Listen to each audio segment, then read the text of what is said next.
que ton amour, je redirai dans ton divin séjour. Rien n'est plus grand que son amour. Non, rien n'est plus grand que ton amour. Rien n'est plus grand que ton amour.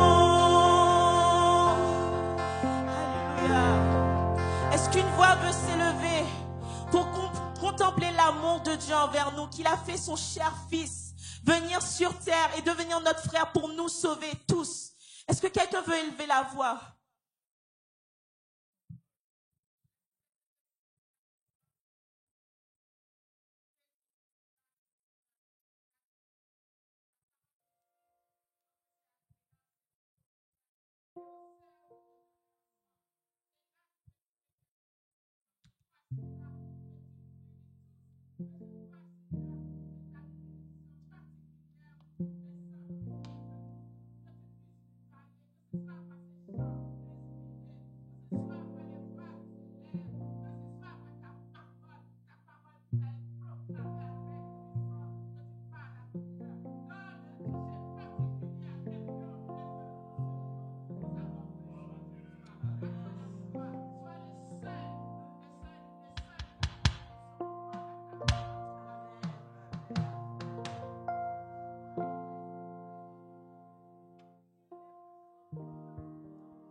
Dans la semaine, je lisais ma Bible, en fait, j'essayais de comprendre pourquoi Dieu m'a fait sélectionner certains chants pour ce moment, cet après-midi. Puis j'ai lu dans Romains 12, verset 1er. Est-ce que tu peux l'afficher, s'il te plaît? Je vous exhorte donc, frères, par les compassions de Dieu, à offrir vos corps comme un sacrifice vivant, saint, agréable à Dieu, ce qui sera de votre part un culte raisonnable. Est-ce qu'on peut le relire ensemble? Je vous exhorte donc, frères, par les compassions de Dieu, à offrir vos corps comme un sacrifice vivant, saint, agréable à Dieu, ce qui sera de votre part un culte raisonnable. Est-ce que cet après-midi, est-ce qu'on veut faire monter un culte raisonnable vers notre Dieu? Est-ce qu'on veut faire monter des louanges avec un parfum de bonne odeur à notre Dieu? Et en fait, de là, j'ai compris qu'il faut pouvoir s'offrir totalement, tout remettre à Dieu. Et lui nous préparera pour nous permettre d'être justifiés, pour nous permettre d'être saints et pour lui offrir un culte raisonnable. Mais sans Dieu, nous ne pouvons pas y arriver. Donc, et j'avais ce cœur à cœur qui dit: Père, prépare-moi à être un sanctuaire pour toi. Est-ce qu'on peut le chanter ensemble cet après-midi?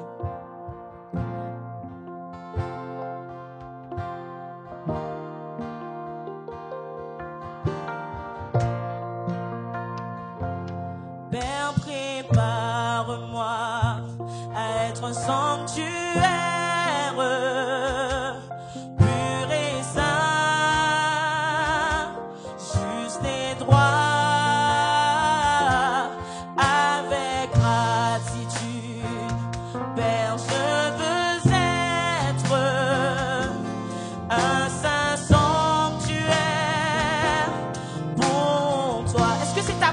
Aujourd'hui, Père, prépare-moi à être un sanctuaire pur et saint, juste et droit, avec gratitude, Père, je veux être un sanctuaire.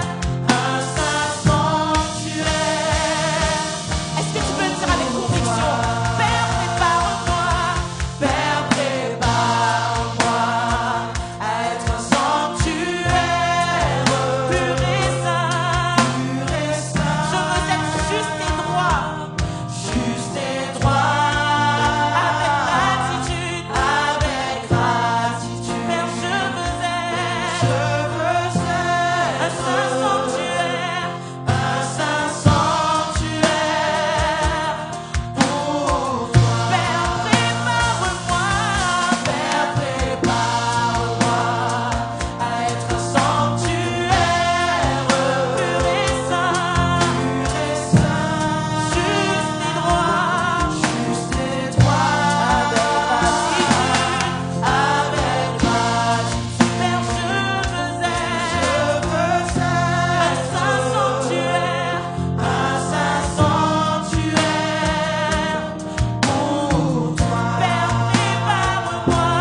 Chantons entre tes mains.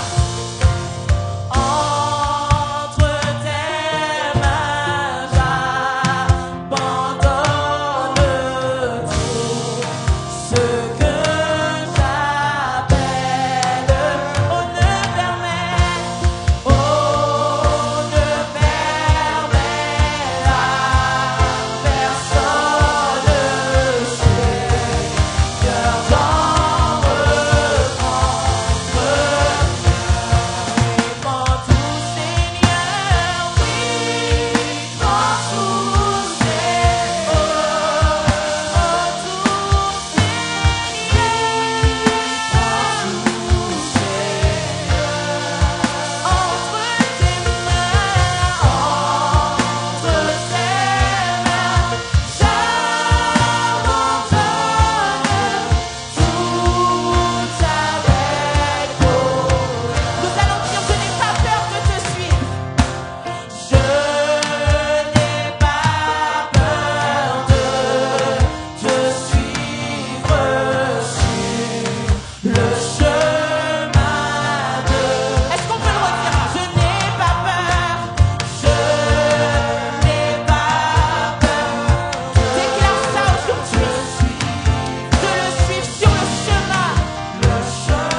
toi que je veux vivre.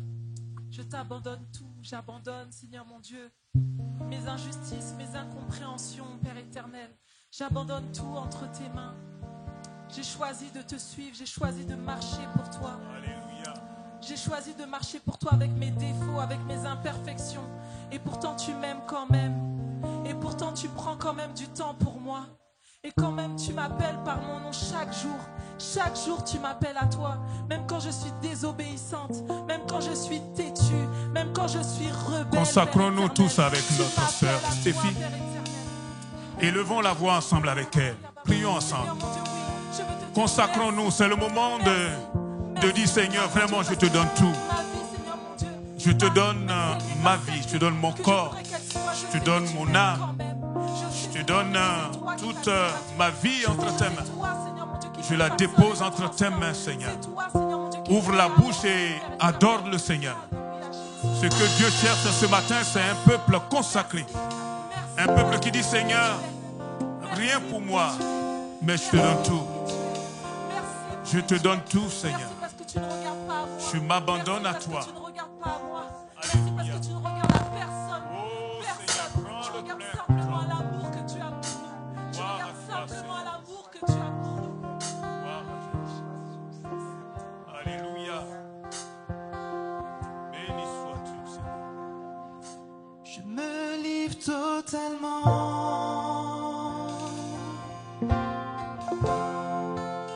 Je me livre totalement. Tu peux m'utiliser. Je me livre totalement.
continue. Est-ce que je peux avoir toute l'église qui se lève ce matin, cet après-midi, ce soir même? Est-ce que toute l'église peut se lever? Lorsqu'on se livre à Dieu, c'est bien plus que des mots, c'est une déclaration d'amour et de foi. Cet instant, c'est un temps de face à face avec lui, où tu le regardes droit dans les yeux, tu dis Seigneur, je me donne à toi, je m'abandonne à toi, je ne veux rien pour moi, tout ce que je veux c'est toi. Y a-t-il quelqu'un qui est prêt à faire cette prière ce soir? De dire Seigneur, je m'abandonne à toi, je me livre à toi. Alors je vais entendre toute l'église le déclarer, je me livre totalement. Dis-le, je me livre totalement. De tout ton cœur, déclare-le, je me livre. Je me livre totalement. Seigneur, tu peux m'utiliser. Je me livre totalement. Je suis à toi, Seigneur, ma vie est à toi. Je me livre totalement. Seigneur, tu peux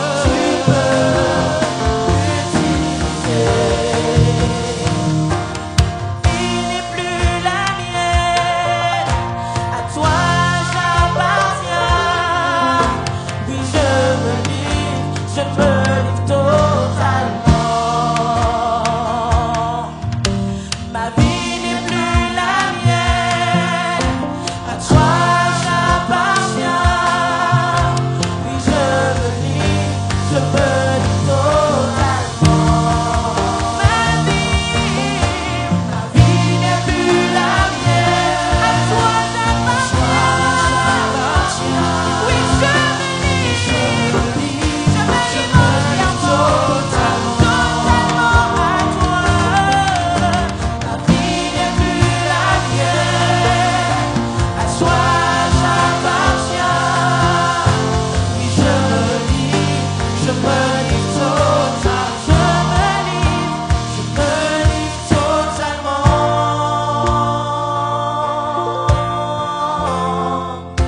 Je me livre totalement.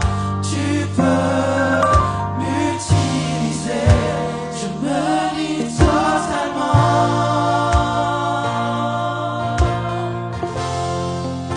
Je me livre totalement. Tu peux m'utiliser.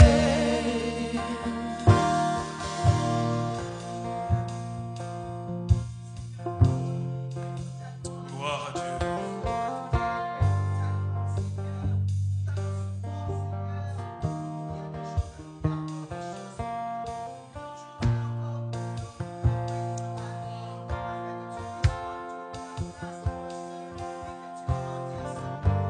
Alléluia.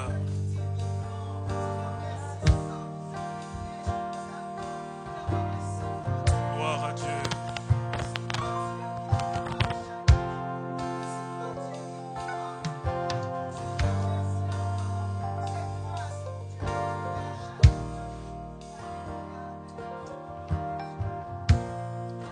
Élevons nos cœurs. Continuons à prier un à un.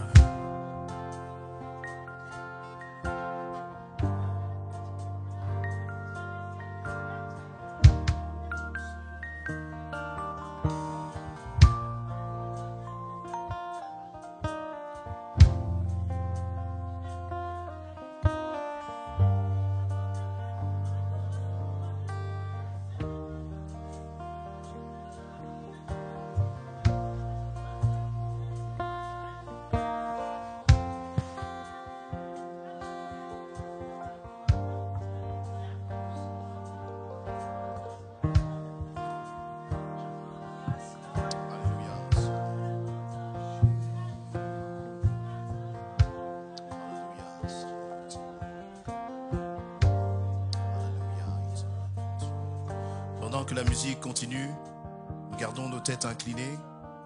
Et le Seigneur te dit, c'est pendant que tu es en train de passer par ces temps de difficulté et de souffrance que tu commences à comprendre ce que ça veut dire de prendre sa croix et de me suivre. J'ai envoyé mon fils et par sa bouche, j'ai dit ces mots. Cherchez premièrement le royaume de Dieu et sa justice. Mais toi, tu es là et tu te laisses écraser par tes difficultés, Tu demandes au Seigneur de régler d'abord tes problèmes et ensuite, toi, tu t'occuperas de son royaume. Tu demandes au Seigneur d'abord de s'occuper de tes affaires et ensuite, toi, tu penses que tu pourras le servir comme il le désire. Mais le Seigneur te dit que ce n'est pas comme cela que ça fonctionne dans mon royaume. Le Seigneur te dit cet après-midi, ne te laisse pas écraser. Sur cette voie du découragement, au contraire, tu dois me mettre à la première place. Lorsque tu dis, Seigneur, utilise-moi, Seigneur, ne veut pas que tu puisses être utilisé quand tout va bien dans ta vie. Mais c'est maintenant que le Seigneur veut manifester sa gloire dans ta vie. Lorsque tu es écrasé, lorsque tu te sens plus bas, si tu places ta confiance dans le Seigneur, si en ce moment même tu dis, Seigneur, c'est vrai que je souffre, c'est vrai que je passe par des difficultés, mais je décide de me lever pour te servir. Je décide de proclamer que rien ne m'arrêtera, rien ne me séparera de ton amour. Te dis, Seigneur, si tu prends cette décision cet après-midi, alors tu verras la gloire de Dieu dans ta vie. Mais ça commence par là. Le Seigneur te dit cet après-midi que ça commence par ta soumission. Ça commence par ton obéissance. Alors cet après-midi, est-ce que tu veux être un homme, une femme qui dit, oui Seigneur, je souffre, mais je veux m'occuper de ton royaume. Oui Seigneur, c'est difficile, mais je suis déterminé. Je suis déterminé à chercher ton royaume et ta justice avant toute chose, Seigneur éternel, mon Dieu. Oui, il y a la maladie. Oui, il y a des difficultés dans mon couple. Oui, je souffre de mon célibat. Mais je décide de regarder à toi avant toute chose. Seigneur, tu peux compter sur moi. Tu peux compter sur ma détermination. Et le Seigneur te dit que si tu prends cet engagement cet après-midi, à ne plus tout le temps ressasser ce qui ne va pas, mais à tourner tes regards vers le Seigneur, alors tu vas voir sa gloire. Suivre Jésus-Christ, c'est marcher là où il a marché, jusqu'à Golgotha. Il n'y a pas de question de prospérité, de je ne sais quoi, mais c'est de dire, Seigneur, quelles que soient les souffrances, je m'attacherai à toi dans le nom de Jésus-Christ. Je crois qu'il y a au milieu de nous cet après-midi des bien-aimés qui sont comme cassés, découragés. Et tu cours justement après la bénédiction. Et le Seigneur te dit non, cours après l'obéissance. Cours après la soumission. Et si tu sens que là tu as besoin d'être relevé, lève simplement ta main à ta place. Et pendant que le groupe de louanges va reprendre ce chant, eh bien tu vas, toi, t'engager réellement devant le Seigneur. Et pas mettre de conditions à ton engagement. Il n'y a pas de conditions parce que Jésus-Christ n'a pas donné de conditions pour payer le prix à la croix pour toi. Alléluia. Et tu vas simplement lever ta main vers le Seigneur, comme pour dire, Seigneur, je m'engage pour toi et rien ne m'empêchera dans le nom de Jésus-Christ.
Tout à toi,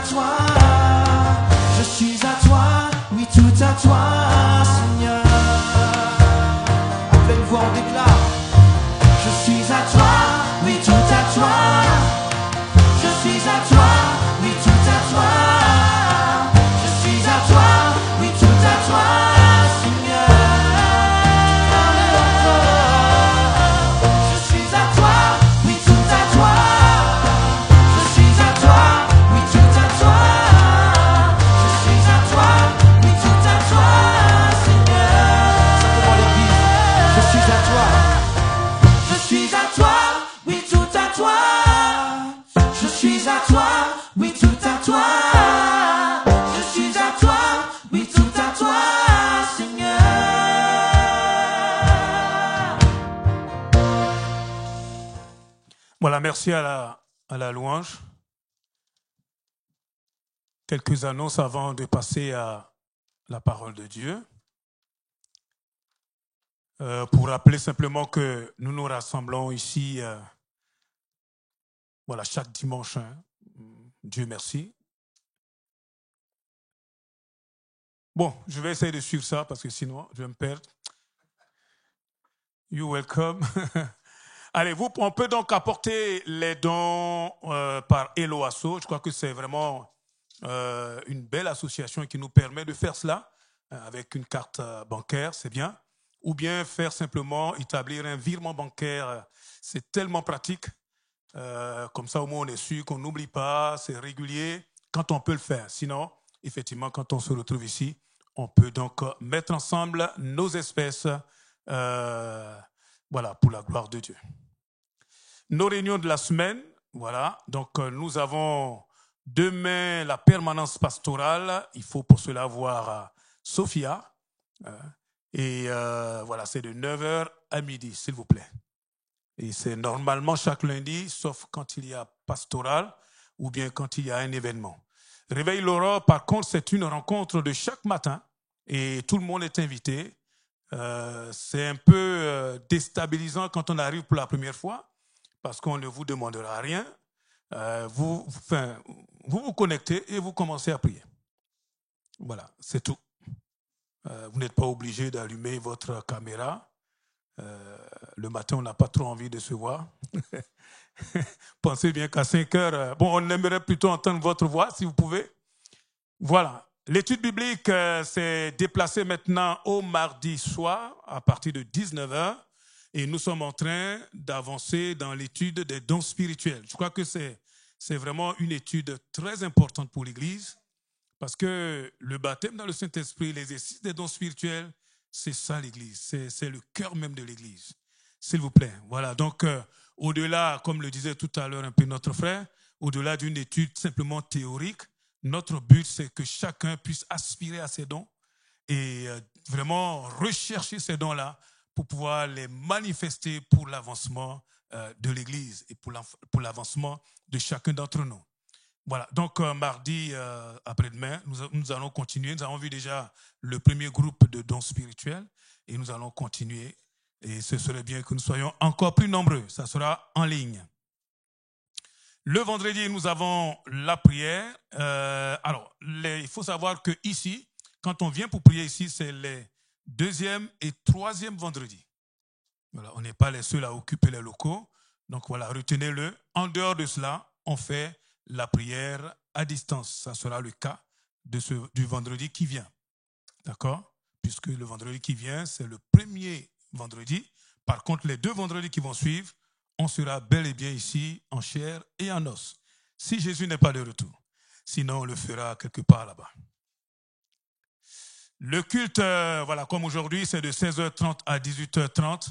Moi, j'aime bien cet horaire-là, finalement. Franchement, c'est bien. Voilà, nous sommes invités à inviter encore d'autres.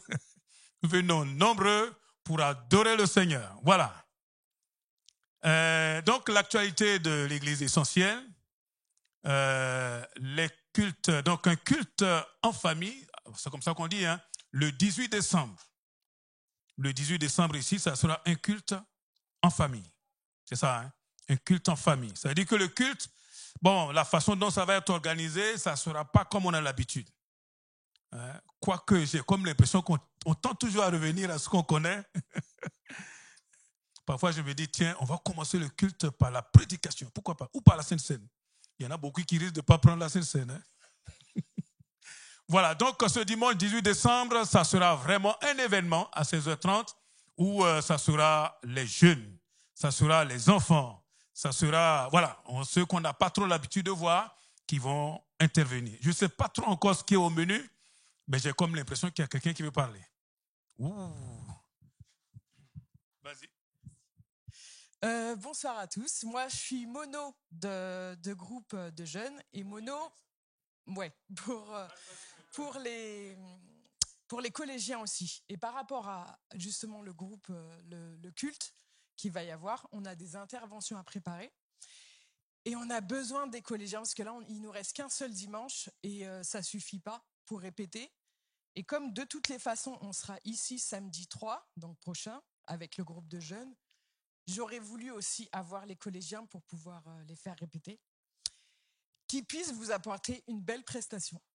Alors, s'il vous plaît, les parents des collégiens, je ne vais pas citer, mais si, un petit peu quand même.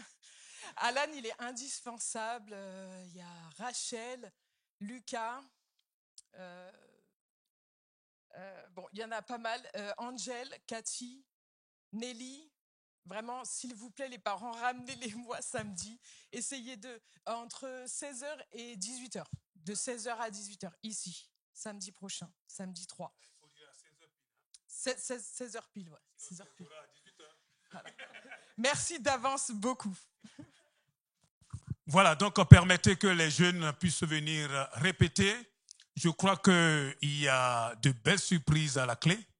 Enfin, on m'a soufflé quelque chose comme ça, mais je ne dois pas en dire plus puisque c'est une surprise. La chorale Cœur d'adorateur, c'est donc pour les jeunes de 14 ans à 23 ans. Voilà, et pour ça, vous savez qu'il faut contacter Ange. Je crois qu'il va y avoir de belles choses avec ce groupe. Et voilà, passons. Parlons pas trop. On a besoin donc d'une équipe de ménage. C'est important hein, que les lieux qui nous servent de réunion soient propres. En tout cas, quand nous venons et que nous repartons, nous devons laisser au moins propre l'endroit, s'il vous plaît. Voilà. Donc, si vous voulez faire partie de ce groupe-là, il faut voir Jean-Marc. Jean-Marc est-il là? Je ne l'ai pas vu ce matin. Bon, Jean-Marc, il n'est pas là aujourd'hui. Voilà, il faut voir Jean-Marc. Si vous ne voyez pas Jean-Marc, venez me voir. Ou allez voir Eddy ou l'un des anciens, vous les trouverez. Le groupe de connexion, voilà, c'est important de faire partie d'un groupe de connexion. C'est un groupe, avant on appelait ça des cellules de prière. Vous voyez, c'est un groupe en ligne en plus.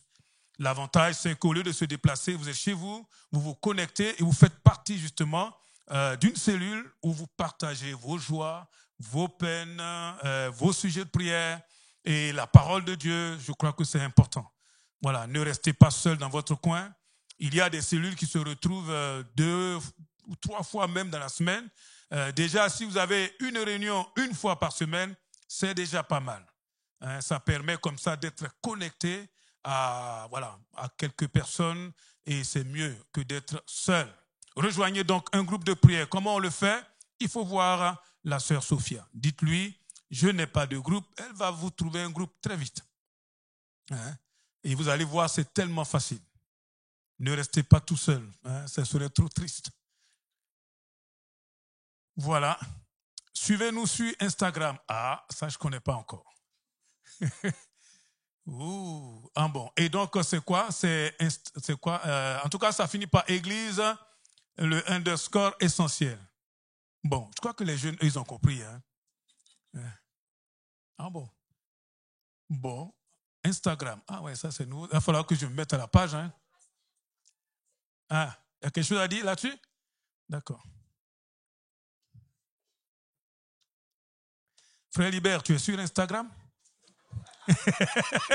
Non, parce que j'avais l'impression que j'étais seul, tu vois. Merci, toi au moins tu me rassures. C'est à qui? En fait, on a eu l'idée, ma sœur et moi, de créer un groupe Instagram parce que déjà pour la jeunesse, on a déjà un compte Facebook, mais Facebook c'est plus trop pour les jeunes. On garde quand même Facebook pour les parents parce qu'on sait que les parents sont encore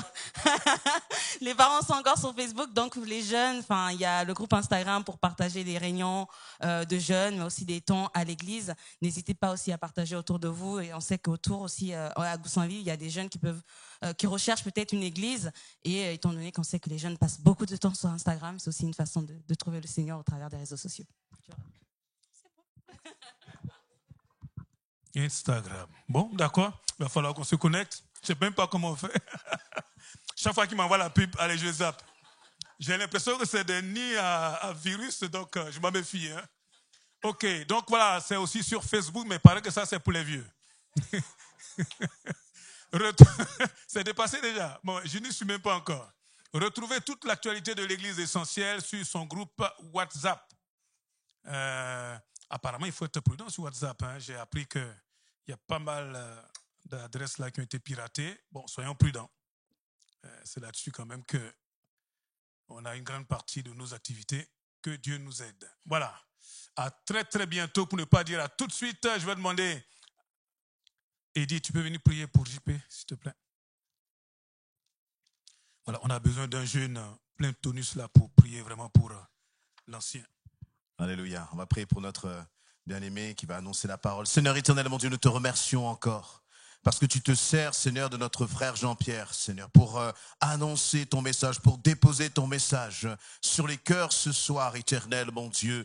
Merci, Seigneur, parce que tu l'as déjà devancé. Et c'est toi qui connais le fond des cœurs. Tu sais, toi qui sais ce dont ton peuple a besoin. C'est toi qui sais là où nous avons besoin d'être corrigés, là où nous avons besoin d'être encouragés, exhortés, Seigneur éternel, mon Dieu. Que vraiment encore maintenant tu le remplisses de toi, afin que ce qui sorte de sa bouche, Seigneur éternel, soit inspiré par toi. Dans le nom précieux de Jésus-Christ, tu prépares aussi les cœurs de chaque bien-aimé ici ce soir à recevoir une parole d'en haut. Même si parfois ça ne nous plaît pas, éternel mon Dieu, ce qui compte c'est d'être obéissant et attentif à ce que toi tu veux dire à ton peuple, parce que tu nous aimes, Seigneur. Amen.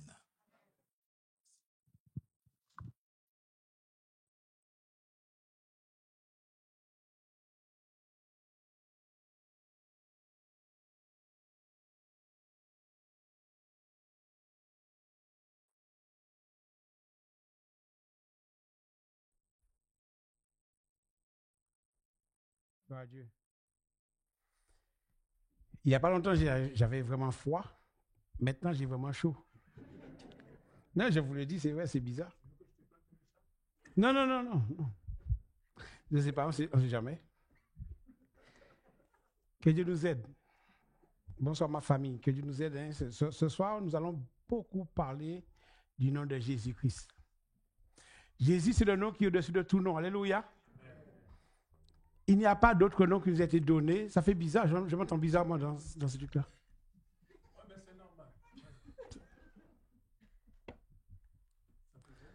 Ouais, ça fait, je sais pas, ça fait écho. Donc, on va entendre parler beaucoup de Jésus-Christ. C'est le nom qui est au-dessus de tout nom. Nul autre nom est égal au nom de Jésus-Christ. La parole de Dieu nous dit dans, je le lis juste, je vais le lire, Acte 4, 12. Il n'y a de salut aucun autre, car il n'y a sous le ciel aucun autre nom qui a été donné parmi les hommes, par lequel nous devons être sauvés. Le nom de Jésus-Christ, c'est le nom qui sauve. Il n'y a pas d'autre nom. Jésus-Christ, il était juif. Vous savez ça? Mais il n'est pas venu apporter une religion. Il est venu apporter le salut pour quiconque croit en lui. Pour quiconque espère dans le nom de Jésus-Christ, c'est ce nom-là que Dieu nous a donné. Amen. Nous allons lire notre texte dans Marc 5, à partir du verset 35 jusqu'au 41.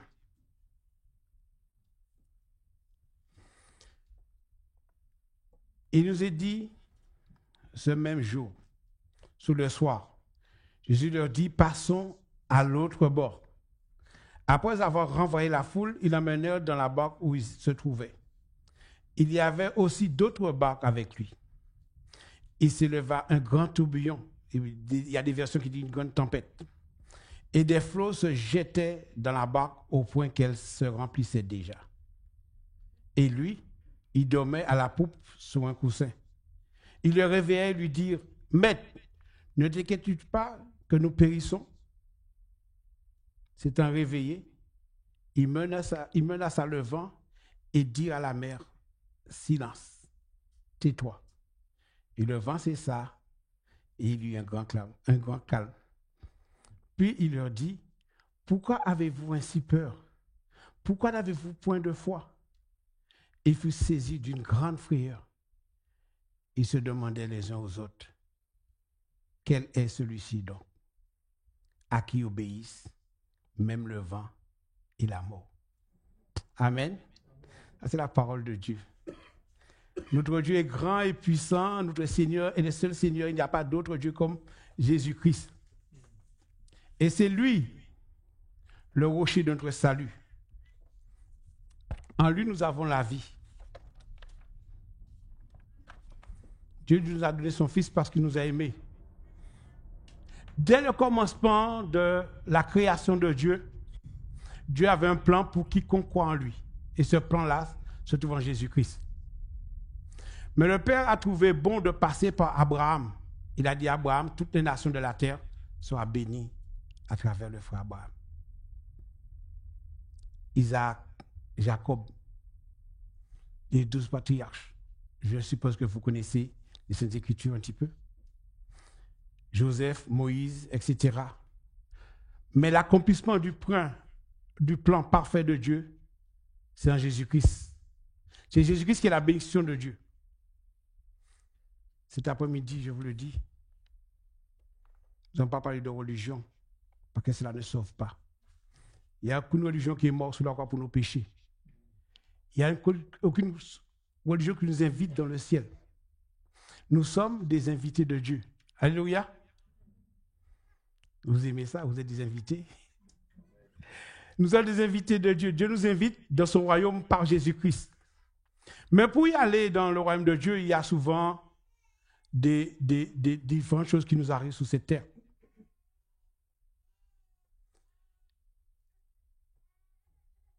Jésus-Christ, c'est le nom que nous pouvons proclamer en toute situation, à tout moment, parce que c'est le nom qui sauve.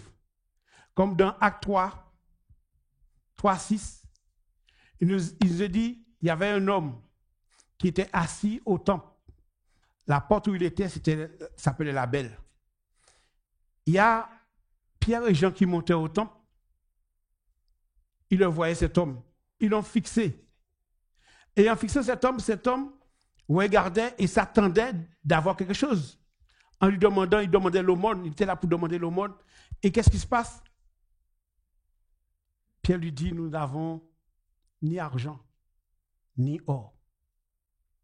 Ce que nous avons, nous te le donnons. Il précise bien, au nom de Jésus-Christ de Nazareth. Si nous allons au Portugal, je ne sais pas pour les Portugais, si nous allons au Portugal, il y a beaucoup de Jésus. Il y a beaucoup de Jésus, mais il a bien dit Jésus-Christ de Nazareth, le Fils du Dieu vivant. Lève-toi et marche. C'est ce nom-là qu'il a fait que cet homme s'est levé. Il n'y a pas le nom de cet homme, mais cet homme s'est levé et s'est mis à suivre Pierre et Jean dans le temple.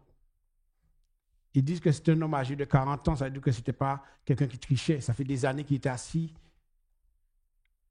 à la belle porte pour demander l'aumône. Mais le jour où la puissance de Dieu est passée par là, cet homme s'est levé. Ne nous inquiétons de rien. On n'a pas besoin de s'inquiéter. Nous avons un sauveur. Jésus-Christ est le sauveur de l'humanité. Notre Seigneur.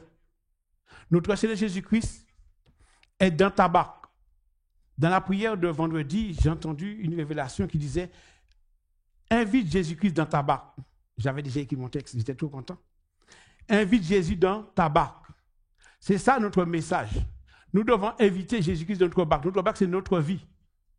La barque, c'est notre vie. Nous devons mettre Jésus-Christ dans la première place.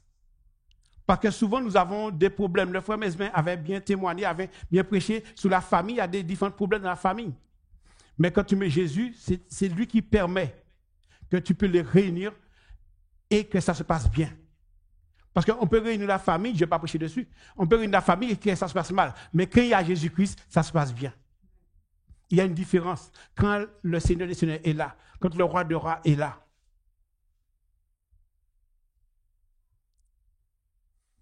La Bible nous dit de proclamer la parole en toute occasion, favorable ou non. Le Fils de Dieu est venu pour sauver, pour pardonner nos péchés. Le texte là que nous avons lu, il dit, passons à l'autre bord.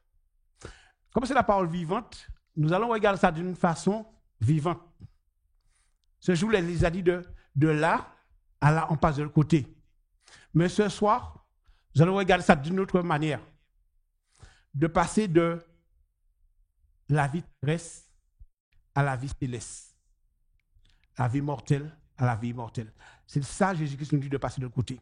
Mais il faut savoir que dans cette situation-là, il y a des obstacles. il va y avoir des problèmes. La Bible nous dit qu'il y avait une tempête. C'était vraiment une tempête violente. Dans la vie que nous menons sur cette terre, il y a beaucoup de soucis. Je ne vais pas réénumérer tous les problèmes que nous pouvons rencontrer dans notre vie, mais Dieu seul sait qu'on rencontre. Même dans les familles chrétiennes, il y a des problèmes alors qu'il ne devait pas y en avoir. Je dis bien, même dans les familles chrétiennes, il y a des problèmes. Normalement, il ne devait pas y avoir. Je ne vous parle même pas dans les familles du monde. Quand Jésus-Christ les a dit, on va passer de côté, il y avait d'autres barques avec eux. Il y avait d'autres barques. Ça nous dit que la vie que nous menons avec Jésus-Christ en nous, les gens, nous avons des voisins, nous avons des membres de notre famille qui n'ont pas Jésus-Christ dans leur vie. Il y a des gens qui souffrent, mais qui n'ont pas Jésus-Christ. Ce que nous voyons, ce que nous savons, nous devons évangéliser ces personnes. Peu importe au travail, peu importe à l'école, peu importe nos voisins, nous devons les montrer. À défaut de parler, j'ai des voisins. Les voisins, souvent, il y en a un, on a prié beaucoup pour lui, il avait un cancer.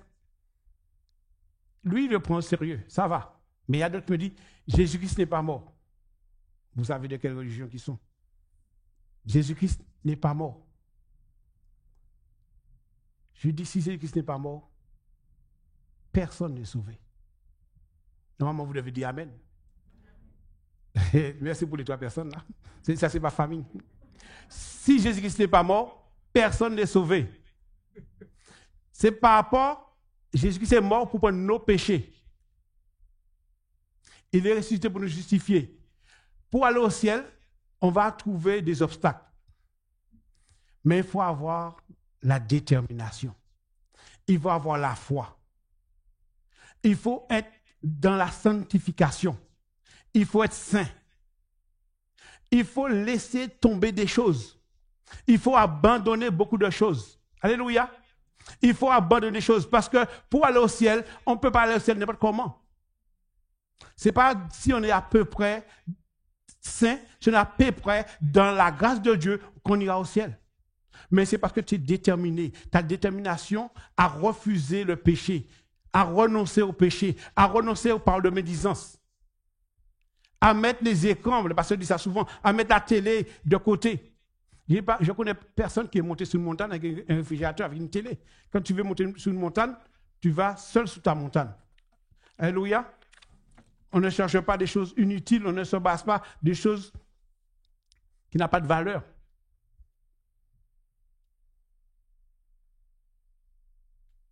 Le monde nous regarde. Le monde nous regarde, nous les chrétiens. J'ai vu un homme avec une grosse croix dans son cou. Mais ce qu'il disait, c'était vraiment insensé. Comment on peut amener quelqu'un vers Jésus-Christ? Notre mission, c'est d'amener les gens vers le Seigneur. Amen. Notre mission, c'est d'amener les gens vers le Seigneur parce que nous sommes sanctifiés. Parce que nous nous mettons à part. Et n'oublions pas qu'il n'y a pas de sanctification sans obéissance. On ne peut pas être un homme ou une femme sanctifiée si on n'obéit pas à la parole de Dieu, si on n'obéit pas à Christ. Les apôtres, ce sont des hommes qui sont... La plupart des apôtres étaient des pêcheurs. Ce sont des gens qui sont aguerris dans la pêche, qui connaissent la barque, qui connaissent le bateau. Mais ce jour-là, il y avait tellement d'eau qui entrait dans la barque. Il y a tellement d'eau qui entrait dans la barque et ça se remplissait. En plus, il y avait du vent. Jésus-Christ, lui, dormait. La Bible nous dit que Dieu ne dort pas. Et Somme 121, 4, voici, il ne sommeille ni ne dort celui qui te garde. Celui qui te garde, mon frère, il ne sommeille pas, il ne dort pas. Il est là, mais il y a une chose. Il attend que tu l'appelles. Souvent, nous sommes là, nous avons un problème. On va faire parenthèse sur le problème de santé. On va vite sortir notre carte vitale. C'est en français, c'est la carte vitale. Je ne sais pas si... Mais bon. On va vite sortir la carte vitale. Mais Dieu veut qu'on l'appelle lui. Amen. Je ne dis pas de ne pas aller au médecin. Je n'ai jamais dit ça. Il faut pas dire ce que je n'ai pas dit. Mais il y a une chose. Il y a quelqu'un qu'on doit appeler. C'est Jésus-Christ. On peut faire des remèdes de grand-mère. Mais il faut appeler Jésus-Christ. Il faut qu'on s'attache à cette vérité-là, que Dieu est celui qui nous entend, celui qui nous écoute. Il veut juste qu'on l'appelle. Comme cette femme-là qui avait une perte de sang depuis 12 ans. Cette femme-là, elle a une perte de sang. Donc vous, mes sœurs, vous savez de quoi la Bible nous parle. J'ai une de mes filles, quand elle est dans cette situation-là, je vous dis que déjà son travail, elle est virée. On l'envoie chez elle. Tellement elle est malade. Tellement elle a mal au ventre. Elle rentre chez elle. Quand elle a ça le samedi, ça commence le début, elle reste couchée, elle reste toute la journée couchée. J'imagine qu'elle va être seule chez elle. Cette femme-là, dans sa faiblesse, il y a du monde qui suit Jésus-Christ, il y a une foule. Mais cette foule-là, cette femme-là affronte cette foule. Elle arrive à passer entre les gens pour aller, elle se dit en elle-même que si je peux seulement toucher son vêtement, je serai guéri. Mais cette femme-là, c'est parce qu'elle avait entendu parler de Jésus-Christ. Elle n'avait pas WhatsApp, hein? Elle n'avait pas Instagram. Mais elle a entendu parler de Jésus-Christ. Le jour que Jésus-Christ passait, pas trop loin de chez elle, ou même si c'était loin, elle s'est débrouillée pour aller et se dire qu'il faut que je touche cet homme. Il faut qu'il me parle, il faut qu'il me dise quelque chose. Mais minimum, au pire, il faut que je le touche. Mon frère, ma soeur, toute ta vie là que nous avons, cherchons à toucher Jésus-Christ. Et cette femme-là, elle a touché Jésus-Christ. Malgré il y avait les apôtres, on appelle ça des boucliers, je ne sais pas, qui protégeaient le Seigneur. Elle a réussi à toucher Jésus-Christ. Même Pierre dit, Seigneur, il était entouré par la foule. Tu dis, qui t'a touché? Cette femme était venue chercher victoire. La victoire, c'est Jésus-Christ. Amen. Elle a touché Jésus-Christ et elle était guérie. Elle était guérie de son corps. Son mal a été enlevé instantanément.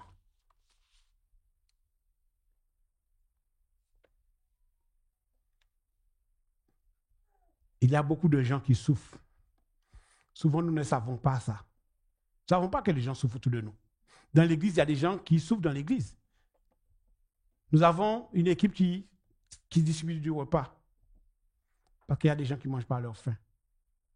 Notre prière, notre mission, notre devoir, c'est de proclamer Christ dans leur vie. Que Christ puisse les aider. Nous devons faire notre part. Alléluia. Nous devons œuvrer. Nous devons aller chercher avec les sœurs, avec les frères, des repas qui nous sont donnés, donner l'entraide. Le frère Libert avait bien parlé sur les enveloppes vertes, donner l'entraide. Tout ça fait partie de notre vie, de notre sanctification, de notre détermination à glorifier Jésus-Christ, notre détermination à servir le Dieu vivant. Amen. Que c'est comme les apôtres qui étaient dans la barque, cette femme aussi était dans la barque. Mais ce qu'il y a, c'est que les apôtres manquaient de foi. Parce qu'ils ont rêvé Jésus-Christ et le Seigneur les a demandé, pourquoi avez-vous peur? Pourquoi n'avez-vous pas de foi? La foi nous permet d'affronter les choses. Parce que je sais que celui qui est avec moi est plus fort que celui qui est dans le monde. Celui qui est avec moi est plus fort que celui qui est contre moi. Et c'est ça que Jésus dit aux apôtres. Pourquoi avez-vous peur? Vous avez peur de quoi? Vous avez cette assurance. Aujourd'hui, nous avons du recul, nous avons 2000 ans de recul. Nous avons cette assurance. Il y a une sœur qui me témoigne des fois qu'elle a vécu des choses terribles. Mais là, elle s'est toujours appuyée sur Jésus-Christ. Elle dormait dans une chambre. Dans la chambre, elle faisait à manger. Tout se passait dans la chambre. Aujourd'hui, elle a une maison de 5 chambres à coucher. Je n'aime pas la personne, elle est là. Mais c'est gloire à Dieu. Parce qu'elle s'est toujours appuyée sur Jésus-Christ. Même quand ça ne va pas. Les apôtres sont dans la barque, Jésus-Christ est dans la barque, ça ne va pas. Ils n'ont pas appuyé sur Jésus, ils n'ont pas appuyé sur la foi, ils ont été révélés au Seigneur. Les Seigneur s'est réveillé et écoutez, c'est trop beau. Quand Jésus-Christ s'est réveillé, mais n'oubliez pas qu'il y a d'autres barques avec eux. Hein. Il y a d'autres barques qui subissent les mêmes choses. C'est nous qui vivons sous cette terre, nous avons Jésus-Christ, mais il y a des gens qui vivent les mêmes choses que nous, voire pire que nous.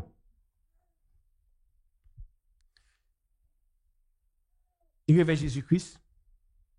Quand Jésus s'est réveillé, il menace le vent. Il dit à la mer, silence, tais-toi. Le vent, c'est ça. Et il y a eu un grand calme. Amen. Le Seigneur te dit que c'est lui le chemin qui t'amène au ciel. C'est lui la vie qui t'amène au ciel. Mais tu n'as pas dit que c'est une autoroute. Ça va avoir des embûches dedans. Mais quand tu entends que Jésus-Christ dit à la mer, mon frère, ma soeur, non, on est là, on est assis, on est tranquille, mais imaginez-vous, moi, je vis au bord de la mer en Martinique. Pas j'habite à Chelles, il n'y a pas de mer. Mais en Martinique, il y a la mer. Et vous, quand vous savez que quand la mer est déchaînée, vous savez, ma famille guadeloupéenne, et en Guadeloupe, quand je suis arrivé en Guadeloupe dans les années 90, je crois, j'ai vu qu'il y avait des maisons sous la côte comme ça, là, sur la mer. Et des maisons qui étaient en bois, quoi. Quand j'ai vu ça là, ça m'avait intrigué parce qu'en Martinique, on n'avait pas ça. Et un beau jour, il y a une tempête qui est passée en Guadeloupe. La plupart des maisons, depuis Déé jusqu'à Basse-Terre, il n'y a plus de maisons sous la mer. La mer est déchaînée. L'eau est plus puissante que les cailloux qu'on peut ramasser. L'eau est vraiment forte. Tu peux avoir des trucs comme ça dans ta vie. La mer est déchaînée. Et les apôtres, ils appellent Jésus. Jésus-Christ dit à la mer, silence, tais-toi. La mer lui obéisse. Merci, pasteur. Ok, le pasteur a compris, vous n'avez pas compris. Jésus-Christ dit à la mer, silence, tais-toi. Le pasteur dit Amen. Vous devez dire Amen. Gloire à Dieu. Je dis ça, mais c'est bien une plaisanterie, parce que la parole de Dieu est sérieuse, la parole de Dieu est vraie. Amen. C'est quelque chose que nous devons prendre à cœur, d'aimer cette parole de vie. Ce soir, nous parlons de Jésus-Christ. Il n'y a personne comme notre Seigneur. Il n'y a vraiment personne comme Jésus-Christ.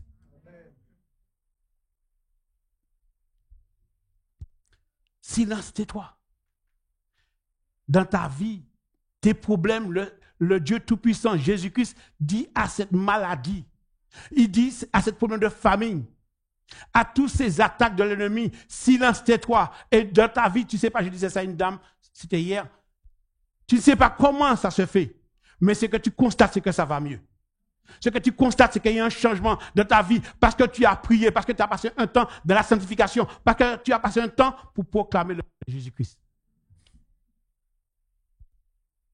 Quand je prie des fois, je me vois décoller. Je prie et je me vois en train de prier. Je peux vous dire, c'est bizarre. Quand tu adores Dieu, la prière d'adoration, quand tu adores Dieu, tu passes un temps pour adorer Dieu. Tu passes du temps. Et il y a un changement dans ta vie. Rien que parce que tu adores Dieu. Tu proclames ce que Jésus-Christ a fait. Il y a un changement dans ta vie. Et après ça, tu rénumères tes problèmes.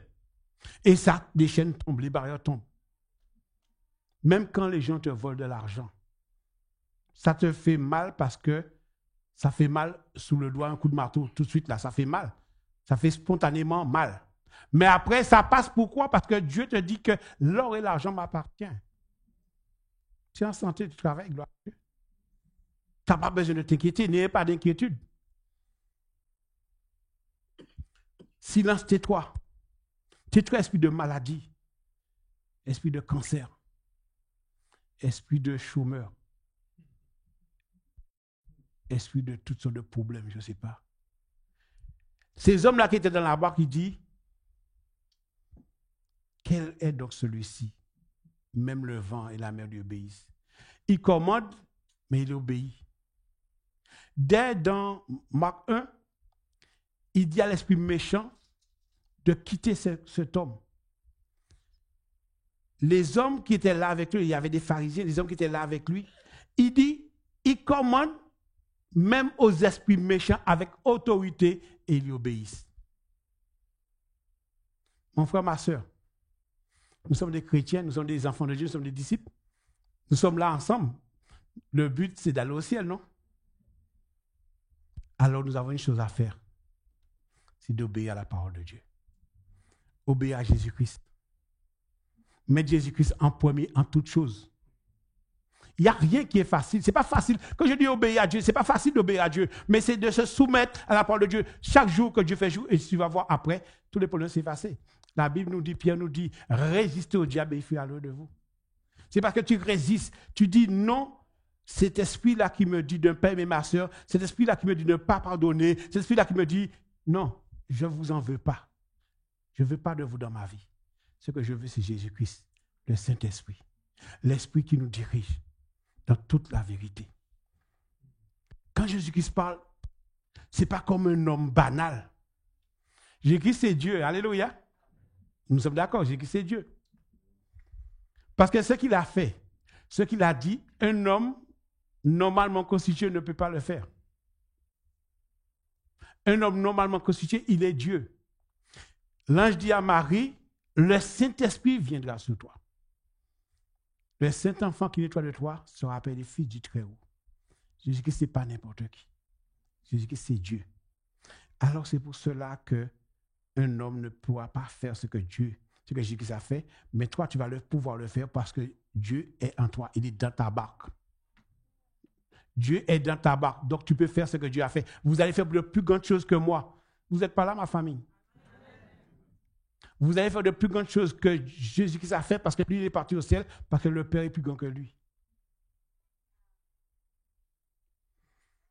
La façon que Jésus-Christ parlait, dans Jean 7, il a parlé, il a dit, si quelqu'un a soif, si quelqu'un veut la puissance de cet esprit, il a dit ça, nous savons c'est cet esprit, mais le mot qui disait ça, si quelqu'un a soif, Israël, ce n'est pas un pays qui avait beaucoup d'eau. Hein. Si quelqu'un a soif, qu'il vienne à moi. La façon qu'il disait ça, c'était agréable à entendre. Les hommes étaient là en train d'écouter Jésus-Christ, mais leur mission, c'était d'arrêter Jésus-Christ. Ils étaient là en train d'écouter, mais ils étaient venus pour mettre la main sur lui, pour l'emmener lié, pieds et mains liés pour les sacrificateurs dans le temple. Quand ils ont entendu Jésus-Christ parler, quand ils ont compris ce que le Seigneur disait, vous savez, ils sont retournés vers leur chef et ils sont retournés sans Jésus-Christ. Ils sont revenus sans Jésus-Christ. C'est Jean 7, 46. Tu peux l'afficher, ma soeur. Jean 7, 46. Moi, j'aime ce verset.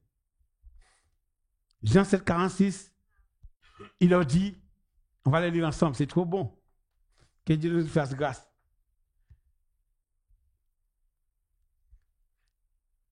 Quand ils sont revenus vers les huissiers les demandaient, pourquoi vous ne l'avez pas ramené? Pourquoi vous ne l'avez pas ramené? Vous êtes partis pour ramener Jésus-Christ. Vous êtes partis pour ramener cet homme. Et il répondit, jamais, non, jamais, un homme parlait comme cet homme. Il parle avec autorité. Dans l'autorité qui dit, il y a de l'amour. Dans l'autorité qui dit, il y a la puissance. La façon qu'il parle, il y a quelque chose qui se passe dans le cœur de même ses ennemis. Dans le cœur de tes ennemis, quand Dieu te parle, pour que tu puisses leur parler, il y a quelque chose qui passe dans leur cœur. Pardonnez-moi de parler de moi des fois, mais mon travail me permet de croiser beaucoup de personnes. Je vais chez un client, j'arrive chez lui, c'est déjà fermé. C'est déjà fermé. Le bonhomme, il est là, il va partir. J'arrive. Je dis bonjour. Je viens chercher 5 palettes chez vous pour aller à Marseille. Il me dit, ouais, mais vous avez vu l'heure? Je dis, on peut arriver seulement quand on peut arriver. Hein? On peut arriver plus tôt. Je ne connais pas le bonhomme. Je ne connais pas. Il me dit, parce que c'est toi, je t'ai donné. Jamais on n'a parlé comme cet homme. Jésus-Christ est en toi. Jésus-Christ est dans ta banque, mon frère. Jésus-Christ est dans ta vie. Quand tu parles avec des gens, tu peux acclamer, mon frère. Acclame. Alléluia. Tu peux acclamer. N'aie pas peur d'acclamer. Quand Dieu est en toi, il y a des choses qui t'arrivent, tu ne sais même pas comment ça se passe. Mais ce que je sais, c'est que ça se passe. Et c'est là, nous sommes des chrétiens, nous sommes des disciples. Nous sommes des enfants de Dieu. Je vois des chrétiens qui marchent. C'est vrai, on a des problèmes. Je ne connais pas tes problèmes, tu ne connais pas mes problèmes. Mais des fois, des chrétiens qui ils sont tellement tristes, tellement abattus. Mon frère, tu es comme quelqu'un qui doit attirer les gens. Tu dois attirer les gens par ta façon d'être, ta façon de vivre. Tu dois attirer les gens. Ta mission, c'est d'évangéliser. Pierre nous dit que la femme doit aller son mari même sans parole. Tu dois évangéliser même sans parole dans ton quartier. Quand les gens savent que tu es là, wow, c'est différent. Quand tu es là, c'est différent. Parce que tu as Dieu en toi. Tu as Jésus-Christ. Je dis que Jésus-Christ, c'est Dieu. Parce qu'il a fait ce qu'aucun homme ne peut faire. Ce qu'il a fait, c'est qu'aucun homme ne peut le faire. Vous savez, dans ce qu'on a vu, le témoignage de la femme à cette perte de sang depuis 12 ans, depuis 12 ans, il y a aussi, waouh, dans ce même texte-là, il y a aussi un dénommé Jairus. Jairus, c'est le chef de la synagogue où il était. Cet homme va voir Jésus-Christ et tombe à ses pieds et dit, Seigneur, viens. Ma fille est à la porte de la mort. Ma fille, là, va mourir. Mais il ne savait pas que sa fille était déjà morte. Sa fille était déjà morte au moment qu'il venait vers Jésus. Vous avez dit ça quand même. Mais au moment qu'il allait vers Jésus-Christ, il ne le savait pas. Il dit, Seigneur, ma fille est à la porte de la mort. Je ne sais pas, on dit à l'article de la mort, normalement. Et il a insisté, bon, le Seigneur va avec lui, et les gens de sa maison arrivent. Et lui dit, n'importune pas le maître. Ta fille, elle est morte. Ce n'est pas la peine de l'embêter. Qu'est-ce qu'il peut faire? Il peut rien faire. Elle est morte. Nous avons affaire avec Dieu. Jésus-Christ, c'est Dieu. Est-ce qu'on peut le répéter? Jésus-Christ, c'est Dieu. Et rien n'est impossible à notre Dieu. Et il est dit que rien n'était possible à Dieu, mais il est dit que rien n'était possible à celui qui croit. Parce que tu crois en Dieu, rien n'était possible. Mon frère, ma soeur, mon frère Libert, tu es sanctifié. Hein? Moi, je dis ça parce que je te connais. Ce que je connais de toi, tu es sanctifié. Patrice a dit, vous êtes sanctifié. Quand vous avez Jésus-Christ en vous, vous êtes un être différent. Vous êtes différent. Dès que tu reçois Jésus-Christ en toi, il est dit dans 2 Corinthiens 5, 17, vous le connaissez quand même. Mais parle plus fort, ma soeur. Vas-y, dis-le.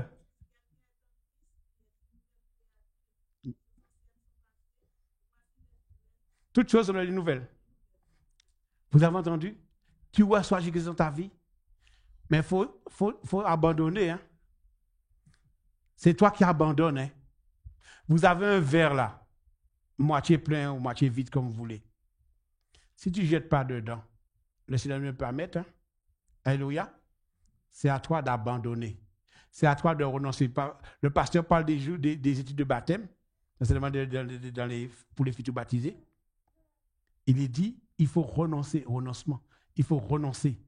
Il y a des choses que tu faisais, que tu disais, il y a des endroits où tu allais. Tu ne peux plus faire ces choses-là. C'est ça la sanctification. Je renonce. Et comme ça, Dieu peut te remplir. Et comme tu es rempli de Dieu, rien n'était possible à toi. Et Jésus-Christ va, quand il arrive chez Jairus, il dit, elle n'est pas morte, elle dort. On se moque de lui parce qu'il dit, tu connais quoi toi? Moi, je suis docteur Téchelon, là, tu dis qu'elle est morte, tu dis qu'elle n'est pas morte. Il dit qu'il amène Jacques, Pierre et Jean. Je fais attention de ne pas dire Jean-Pierre. Ouais. Jacques, Pierre et Jean. Non, mais parce que ça fait un prénom comme mon prénom. Alors donc je ne le dis pas. C'est biblique. C'est Jacques, Pierre et Jean. Alléluia. Il a emmené avec eux, puis il a dit un mot. J'aime ce mot. Ah, je reviens de... Ouais, c'est ça.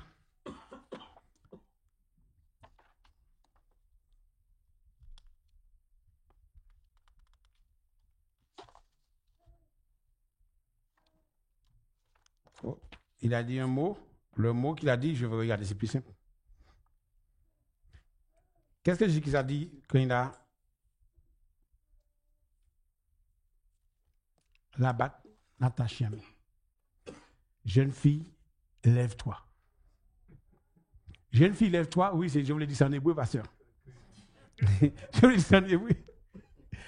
Jeune fille, lève-toi. Et la fille se lève. Parce que Christ a le pouvoir sur la mort. Personne d'autre n'a le pouvoir sur la mort. Avant Jésus-Christ, il y avait beaucoup de personnes qui sont venues. Après lui, il y a d'autres qui sont venus, qui sont même très populaires. Mais ils n'ont pas pu dire ça. Personne. L'heure défile, nous arrivons vers la fin.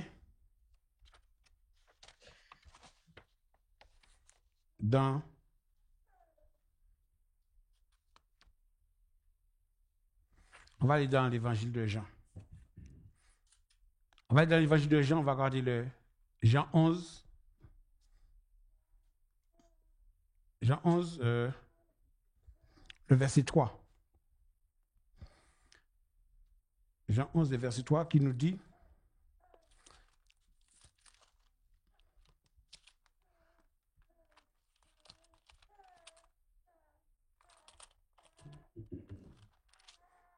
pardonnez-moi.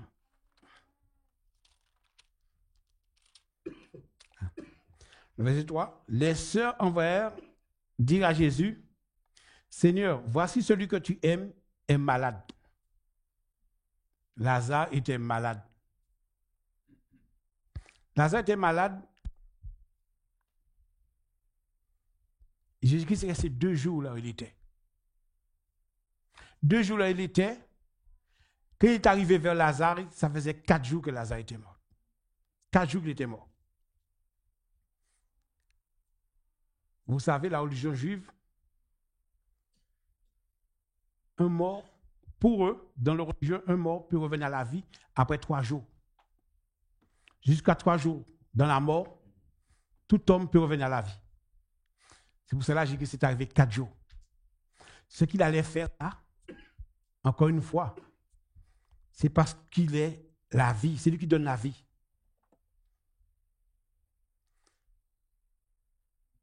Le verset 25 nous dit, quand Marie lui dit, si tu étais ici, mon frère ne serait pas mort. Il dit à Marthe, je suis la résurrection. Je suis la résurrection. Jésus-Christ dit à Marthe, je suis la résurrection.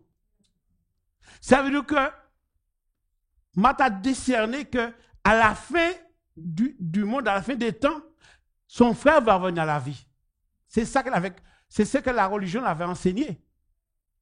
Mais Jésus-Christ dit, je suis la résurrection. Ça veut dire que moi, je peux faire ton frère venir à la vie maintenant. J'ai le pouvoir de le faire venir à la vie. Mon frère, ma soeur, nous sommes sous cette terre, nous sommes soumis à la mort. Alléluia. Quand on prie pour quelqu'un, on prie abondamment pour la personne, pour que la personne soit sauvée. Amen. Attendez là si vous avez dit Amen. On peut prier pendant longtemps, mais ce n'est pas le plan de Dieu. J'ai rien entendu. On peut prier longtemps, ce n'est pas le plan de Dieu. La personne peut mourir. La personne meurt. Si la personne meurt, la Bible nous dit, la mort m'est un gain, je vais vers le Seigneur. Puisque nous sommes des chrétiens, nous sommes des enfants de Dieu par la grâce de Jésus-Christ. Amen. Remplis du Saint-Esprit, si nous mourons, nous savons où nous allons. Donc, puisque nous allons vers Jésus-Christ, pas d'inquiétude. Nous devons l'accepter. Si on prie pour la personne, il revient à la vie, il n'est pas mort, il ne meurt pas. Il reste avec la famille. Mais il faut qu'il continue à se battre. Parce que la victoire, c'est jusqu'à la fin. Amen. Il dit, je suis la résurrection et la vie. Celui qui croit en moi vivra quand même, il serait mort. Et quiconque vit et croit en moi ne mourra jamais. Ne mourra jamais. Crois-tu cela, ma soeur, mon frère? Celui qui croit en Jésus-Christ ne mourra jamais. Même s'il meurt, il ne meurt pas. Il y a une sœur, son nom c'est Chotoma.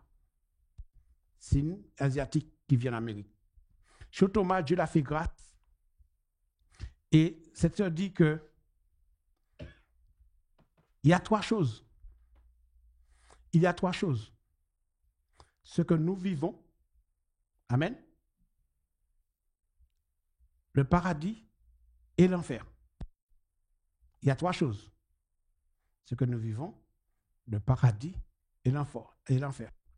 S'il y en a un des 3, écoutez bien ce que la sœur dit, S'il y en a un des trois qui n'est pas vrai,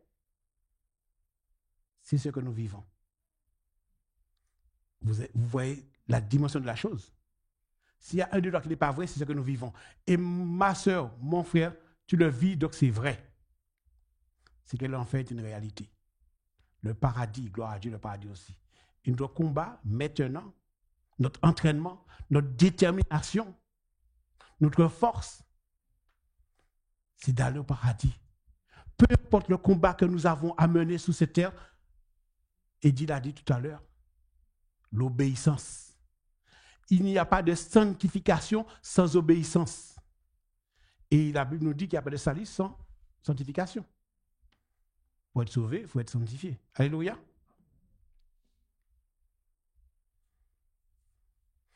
Il y a tellement de versets que j'ai pris, mais je sais pas.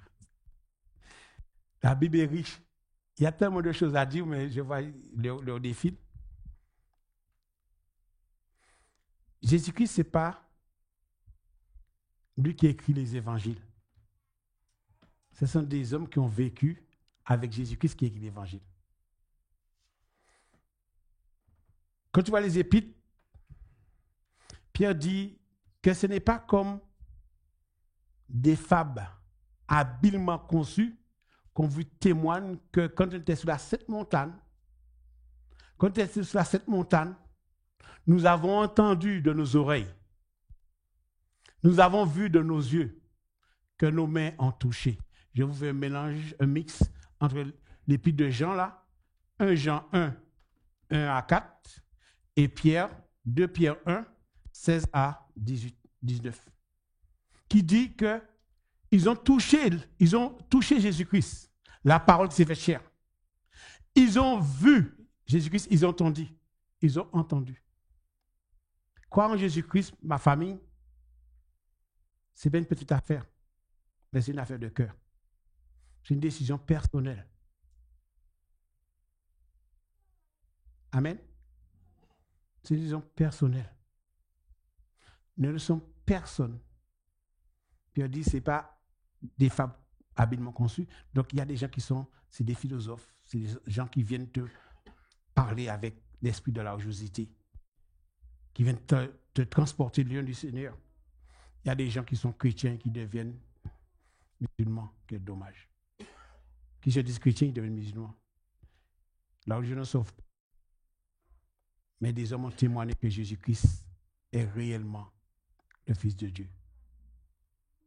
Il est réellement venu sur cette terre, en chair et en os. Ce que nous disons dans cette église, c'est rien que la vérité.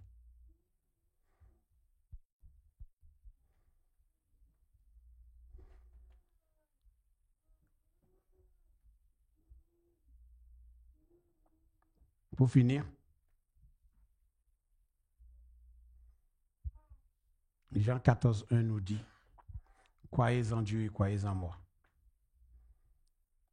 Jésus-Christ nous dit, croyez en Dieu, croyez en moi. Car je suis le chemin, la vérité, la vie. On ne peut pas aller vers Dieu, on ne peut pas aller à Dieu sans Jésus-Christ. Amen. Vous êtes fatigués?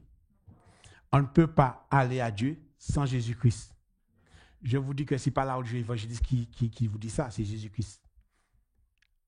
Les hommes peuvent parler à tout va, mais s'ils ne proclament pas ce nom qui est au-dessus de tout nom, ça ne sert à rien de parler.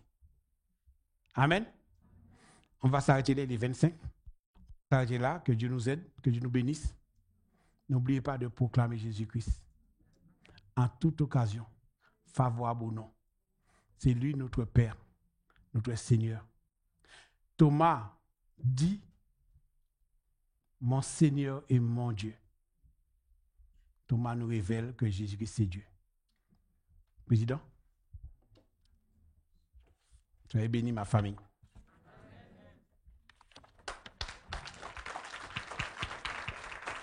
Vous me connaissez?